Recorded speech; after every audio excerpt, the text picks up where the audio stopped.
Hello friends, this is Suman and welcome to electric classes.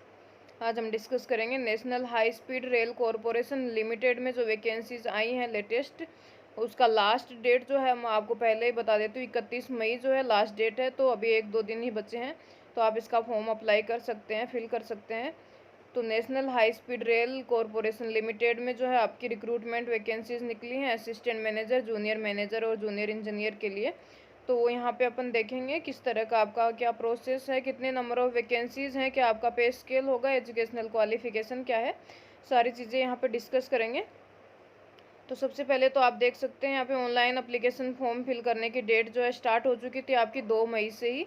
Last date जो है आपकी 31 मई है, तो आप लास्ट डेट तक इसका जो फॉर्म है अप्लाई कर सकते हैं। यहाँ पे इसकी वेबसाइट के ऊपर जाएंगे www.nhsrcl.in पे। यहाँ पे न्यू रिक्रूटमेंट के अंदर आपके पास जो ऑप्शन आएगा उसके ऊपर आप क्लिक अप्लाई कर सकते हैं और रजिस्ट्रेशन करके फॉर्म जो आपके स्टेज वाइज फिल करके और यहाँ पे एप्लीकेशन फीस जमा कराएंगे, तो आप एप्लीकेशन जो है फॉर्म आपका सबमिट हो जाएगा और प्रिंट लेकर उसको रख सकते हैं। ठीक है, लास्ट डेट है 31 मई। अब अपन देखते हैं यहाँ पे वैकेंसीज क्या है आपकी, किस स्ट्रीम के अंदर जो है कितने नंबर ऑफ वैकेंसीज हैं, क्या क्या एजुकेशनल क्वालिफिकेशन है, पोस्ट वर्क एक्सपीरियंस क्या है, यहाँ पे एज लिमिट क्या है। सबसे पहले अपन देखते हैं यहाँ पे टेक्नीशियन की बात करते हैं एसएनटी के अंदर। तो इसका टेक्नीशियन में देखिए, अगर पे स्केल की बात कर लेते हैं सबसे पहले। पे स्केल के अंदर अगर देखेंगे तो 35,000 से लेकर 1,10,000 तक आपका जो है पे स्केल है। यहाँ पे सारे अलाउंस जो है इसके अंदर इंक्लूड हैं और इसके अलावा आपके नए अलाउंसेस जो आते हैं वो ऐड हो जाते हैं। इसके अंदर नंबर ऑफ वैकेंसीज अगर देखते हैं तो एससी के अंदर 1 वैकेंसी है, ओबीसी के लिए 2 वैकेंसी है और अनरिजर्व के लिए 5 नंबर ऑफ वैकेंसी है। ठीक है, टोटल 8 नंबर ऑफ वैकेंसीज हैं आपकी। इसके अंदर अगर इसेंशियल क्वालिफिकेशन की बात करते हैं तो आईटीआई इसके अंदर होना चाहिए आपके पास इलेक्ट्रिकल के अंदर, या फिर इलेक्ट्रॉनिक्स में, या फिर कंप्यूटर ऑपरेटर के अंदर, या फिर डिप्लोमा होना चाहिए आपके पास इलेक्ट्रिकल, इलेक्ट्रॉनिक्स और कम्युनिकेशन में, या फिर कंप्यूटर और इंफॉर्मेशन टेक्नोलॉजी में। ठीक है, आईटीआई है आपके पास या फिर डिप्लोमा है, दोनों में से कोई भी एक है, तो यहाँ पे आप इसके लिए एलिजिबल हैं। इसके साथ ही आपके पास पोस्ट क्वालिफिकेशन एक्सपीरियंस होना चाहिए 4 साल का मिनिमम, और वो भी जो आपका जॉब डिस्क्रिप्शन जो है टेक्नीशियन एसएनटी का, उसके जो है आपका उसके जैसा होना चाहिए, मतलब उस फील्ड के अंदर जिस तरह का आपका यहाँ पे जो फील्ड का जॉब है, आपका जॉब डिस्क्रिप्शन जो है टेक्नीशियन का, उसके हिसाब से आपकी क्वालिफिकेशन होनी चाहिए उसी फील्ड के अंदर। मेडिकल स्टैंडर्ड की बात करते हैं तो देख सकते हैं आप यहाँ पे, ज़्यादा इंपॉर्टेंट है नहीं। एज लिमिट की अगर बात करें तो 20 से 40 साल है आपका, मिनिमम एज लिमिट 20 है, मैक्सिमम 40 साल है, तो यहाँ पे चेक कर सकते हैं आप। इसके अलावा अगर बात करते हैं अपन जूनियर इंजीनियर एसएनटी की, तो इसके अंदर आपके पास टोटल नंबर ऑफ 8 वैकेंसीज हैं। पे स्केल आप यहाँ पे चेक कर सकते हैं, 8 वैकेंसीज है सबको मिलाकर। और इसके अंदर एजुकेशनल क्वालिफिकेशन की बात करें तो डिप्लोमा, बीई या बीटेक होना चाहिए इलेक्ट्रॉनिक्स एंड कम्युनिकेशन में, या फिर इलेक्ट्रॉनिक्स में और कंप्यूटर इंफॉर्मेशन टेक्नोलॉजी में। ठीक है, इसके साथ ही आपका 4 years post qualification relevant work experience required है। जो जॉब डिस्क्रिप्शन जो है आपका उसके रिलेवेंट यहाँ पे एक्सपीरियंस होना चाहिए आपका। एज लिमिट देख सकते हैं 20 मिनिमम एज लिमिट है और 45 मैक्सिमम एज लिमिट है। उसके बाद अगर बात करते हैं असिस्टेंट मैनेजर सिविल की, ये जो अपनी वैकेंसीज थी जूनियर इंजीनियर और टेक्नीशियन की, ये आपके पास रेगुलर नॉन एग्जीक्यूटिव कैटेगरी में पोस्ट हैं आपकी। अब बात करते हैं अपन कॉन्ट्रेक्चुअल बेसिस के ऊपर एग्जीक्यूटिव कैटेगरी की बात करते हैं।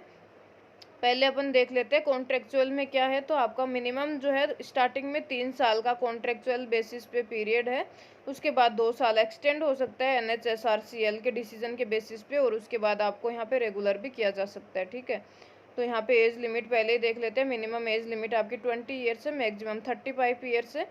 सबसे पहले बात करते हैं असिस्टेंट मैनेजर सिविल की, तो आपका पे स्केल E2 में आता है 50,000 से 1,60,000 आपका पे स्केल है। यहाँ पे टोटल नंबर ऑफ वैकेंसीज 11 है।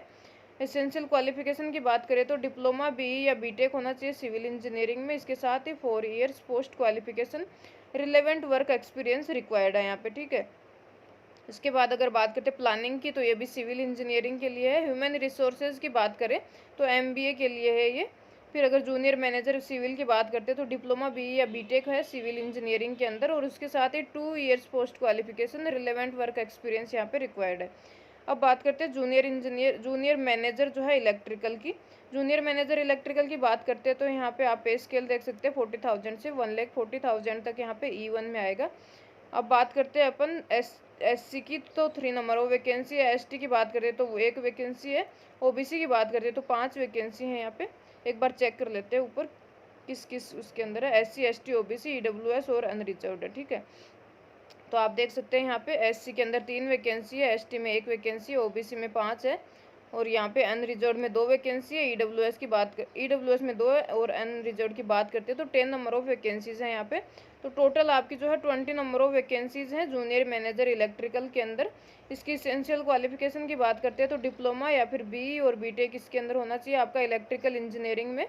इसके साथ ही 2 years post qualification, relevant work experience आपके पास होना चाहिए। जो भी जॉब डिस्क्रिप्शन में आपका मेंशन्ड है, जो जॉब डिस्क्रिप्शन है जूनियर मैनेजर इलेक्ट्रिकल का, उसी के रिलेवेंट आपके पास 2 years post qualification, relevant work experience होना चाहिए, ठीक है।